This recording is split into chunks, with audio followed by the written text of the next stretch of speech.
नमस्ते दोस्तों, मैं हूं आपका अपना आर्यंश खनाल और आज हम एक ऐसे सफर पर निकल रहे हैं जो आपके रोंगटे खड़े कर देगा। क्या आपने कभी सोचा है कि दुनिया में ऐसी कौन सी जगहें हैं जो सूरज ढलने के बाद भी खाली रहती हैं, जहां जाने से लोग कतराते हैं? आज हम बात करेंगे दुनिया के 10 सबसे डरावने स्थानों के बारे में। ऐसी जगहें जहां जाने की हिम्मत शायद ही कोई जुटा पाए। भूतिया किले, वीरान शहर, खौफनाक जंगल और भी बहुत कुछ। हर जगह के पीछे एक कहानी है, एक रहस्य है, एक दहशत है। तो तैयार हो जाइए, अपनी सीट बेल्ट बांध लीजिए और इस भयानक सफर पर मेरे साथ आइए। हमारा पहला पड़ाव है राजस्थान, भारत का भानगढ़ किला। कहते हैं कि यह किला 16वीं सदी में एक तांत्रिक के श्राप के बाद से वीरान पड़ा है। कहानी ऐसी है कि तांत्रिक को किले की राजकुमारी से प्यार हो गया था और उसने उसे अपने वश में करने की कोशिश की। जब राजकुमारी को तांत्रिक की चाल का पता चला, तो उसने उसका जादू उसी पर उल्टा कर दिया। मरते वक्त तांत्रिक ने श्राप दिया कि इस किले में जो भी रहेगा, उसका अंत बुरा होगा। तब से यह किला भूतों का अड्डा माना जाता है। स्थानीय लोगों का कहना है कि रात के अंधेरे में यहां से चीखें सुनाई देती हैं और जो भी सूरज ढलने के बाद किले में रुकने की कोशिश करता है, वो कभी वापस नहीं लौटता। भानगढ़ का किला वाकई एक रहस्य है, एक ऐसा रहस्य जो आज तक सुलझा नहीं पाया है। हमारा दूसरा पड़ाव हमें ले जाता है जापान, जहां फुजी पर्वत की तलहटी में स्थित है औकिगहारा जंगल। इस जंगल की खूबसूरती के पीछे छिपा है एक भयानक सच। औकिगहारा को आत्महत्या का जंगल भी कहा जाता है, क्योंकि यहां हर साल सैकड़ों लोग अपनी जान देने आते हैं। इस जंगल में पेड़ इतने घने हैं कि सूरज की रोशनी भी जमीन तक नहीं पहुंच पाती, जिससे यहां एक अजीब सी खामोशी छाई रहती है। इस खामोशी को तोड़ती हैं सिर्फ हवा में सरसराती पत्तियों की आवाज और शायद उन आत्माओं की सिसकियां जिन्होंने यहां अपनी जीवन लीला समाप्त की।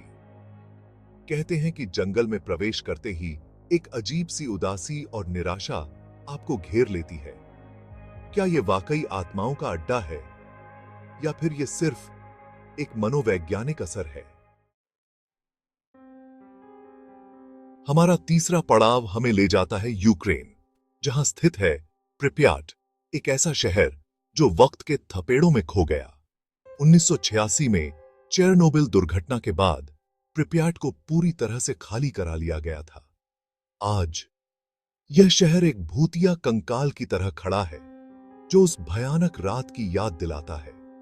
खाली पड़े अपार्टमेंट, जंग लगे झूले और वीरान सड़कें, प्रिप्याट मानो वक्त में जम गया है। यहां सब कुछ वैसा ही है जैसा उस भयानक दिन छोड़ दिया गया था।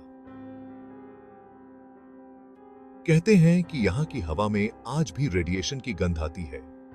प्रिप्याट एक भूतिया अनुस्मारक है जो हमें याद दिलाता है कि मानवता की सबसे बड़ी गलतियों की कीमत कितनी भयानक हो सकती है। हमारा अगला पड़ाव हमें ले जाता है फ्रांस की खूबसूरत राजधानी पेरिस। लेकिन यहां हम आईफल टावर या लूव्र म्यूजियम नहीं देखने जा रहे हैं। इस बार हम उतरेंगे पेरिस की सतह के नीचे, जहां स्थित हैं पेरिस कैटाकॉम्ब्स, मौत का एक विशाल और भयानक साम्राज्य। कल्पना कीजिए, आप संकरे अंधेरे सुरंगों में चल रहे हैं और आपके चारों ओर लाखों मानव खोपड़ियां और हड्डियां हैं। ये हैं पेरिस कैटाकॉम्ब्स, जहां 18वीं सदी में पेरिस के कब्रिस्तानों से लाखों शवों को लाकर दफनाया गया था। क्या ये सिर्फ कैटाकॉम्ब्स के माहौल का असर है या फिर यहां वाकई कुछ अलौकिक मौजूद है? ये सवाल आज भी मिस्ट्री है। हमारा अगला पड़ाव हमें ले जाता है अमेरिका, जहां स्थित है ईस्टर्न स्टेट पेनिटेंटियरी, एक ऐसी जेल जिसकी दीवारों में कैद हैं सजा, पीड़ा और शायद भूतों की दास्तां। ये जेल अपनी क्रूरता के लिए मशहूर थी। कैदियों को यहां अकेलेपन की सजा दी जाती थी। उन्हें सालों तक अपनी कोठरियों से बाहर निकलने की इजाजत नहीं होती थी। ईस्टर्न स्टेट पेनिटेंटियरी आज एक संग्रहालय में तब्दील हो चुकी है, लेकिन इसकी भयावहता आज भी बरकरार है। हमारा अगला पड़ाव हमें ले जाता है इटली के वेनिस शहर के पास स्थित एक छोटे से आइलैंड पोवेग्लिया। यह आइलैंड अपनी खूबसूरती के लिए नहीं, बल्कि अपने भयानक इतिहास के लिए जाना जाता है।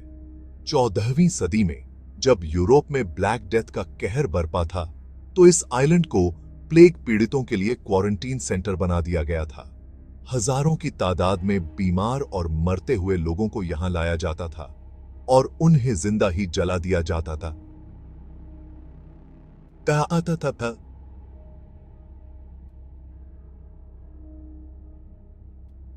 कहते हैं कि इस आइलैंड की मिट्टी में आज भी उन लाशों की राख मिली हुई है।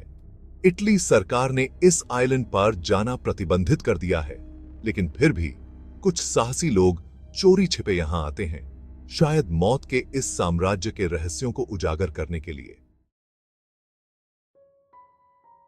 हमारा अगला पड़ाव हमें ले जाता है लिथुआनिया, जहां स्थित है हिल ऑफ क्रॉसेस, एक छोटी सी पहाड़ी जो हजारों की तादाद में क्रॉस से ढकी हुई है।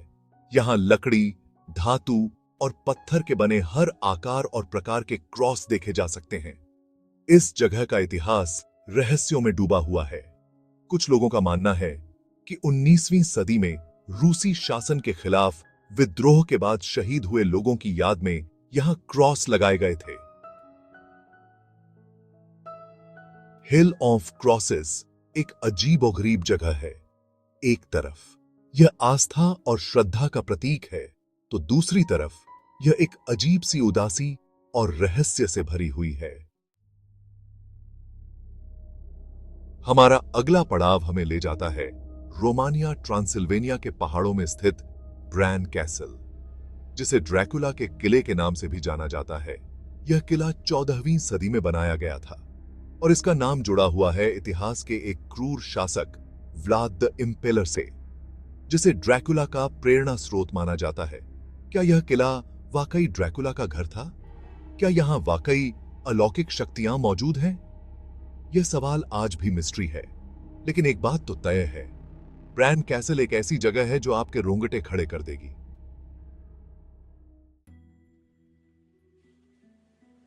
हमारा अगला पड़ाव हमें ले जाता है फिलीपींस, जहां स्थित है मनीला फिल्म सेंटर, एक अधूरी इमारत जो अपने भयानक इतिहास के लिए जानी जाती है। कहते हैं कि इस इमारत के निर्माण के दौरान एक भयानक दुर्घटना हुई थी, जिसमें सैकड़ों मजदूर मारे गए थे। क्या यह इमारत वाकई भूतों का अड्डा है, या फिर यह सिर्फ हमारी कल्पना है जो हमें डराती है? यह सवाल आज भी अनुत्तरित है। हमारा आखिरी पड़ाव हमें ले जाता है इंग्लैंड, जहां स्थित है द टॉवर ऑफ लंदन, एक ऐतिहासिक इमारत जो अपने भयानक अतीत के लिए जानी जाती है। यह किला 11वीं सदी में बनाया गया था और सदियों तक जेल, यातना केंद्र और फांसी स्थल के रूप में इस्तेमाल होता रहा। द टॉवर ऑफ लंदन आज एक लोकप्रिय पर्यटन स्थल है, लेकिन इसकी भयावहता आज भी बरकरार है। तो दोस्तों, ये था हमारा सफर दुनिया के 10 सबसे डरावने स्थानों का। उम्मीद करता हूं कि आपको यह वीडियो पसंद आया होगा। अगर हां, तो इसे लाइक और शेयर जरूर करें और ऐसे ही और वीडियो देखने के लिए मेरे चैनल को सब्सक्राइब करना न भूलें। लेकिन एक बात याद रखना, यह दुनिया रहस्यों से भरी हुई है और कुछ रहस्य शायद हमेशा अनसुलझे ही रहें। अगले वीडियो में मिलते हैं एक और रोमांचक सफर के साथ। तब तक के लिए नमस्ते।